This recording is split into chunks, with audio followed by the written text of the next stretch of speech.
Hello everyone. We, the students of class 1, on behalf of Orchid House, are going to recite a poem written by Bhavani Prasad Majumdar.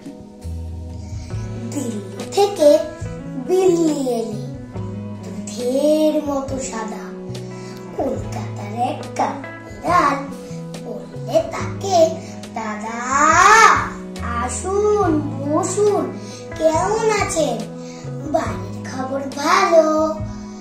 সাদা বিড়াল বললে, তোমার রংটা কেন কালো?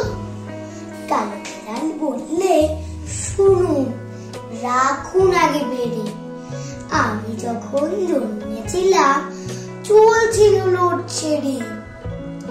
কোচবিহারের রাজা ছিল একটা কালো হাতি, যখন তখন সেই হাতিটাই করতো মাতামাতি। একদিন তার কাণ্ড দেখে চমকে গেল পিলে, 5টা কাপড় কাঁচা সাবান ফেললো হাতি গিলে।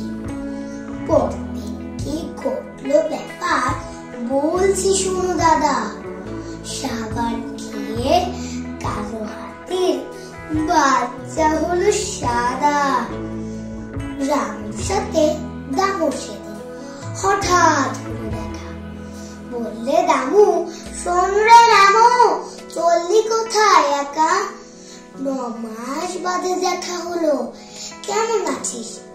ভালো, আগে তো বিয়ের ফর্সা ছিলি, এখন কেন কালো?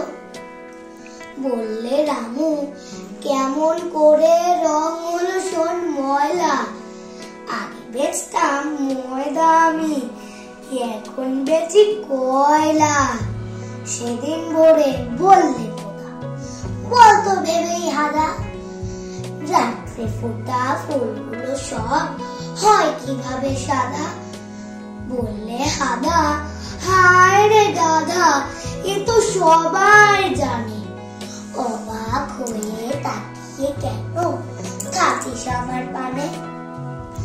রাত্রে ফোটা ফুলগুলো না ঘুমিয়ে জেগে থেকে হয় সাদা রোদ সারা দেহে, জ্যোৎস্না মেখে মেখে। নমস্কার।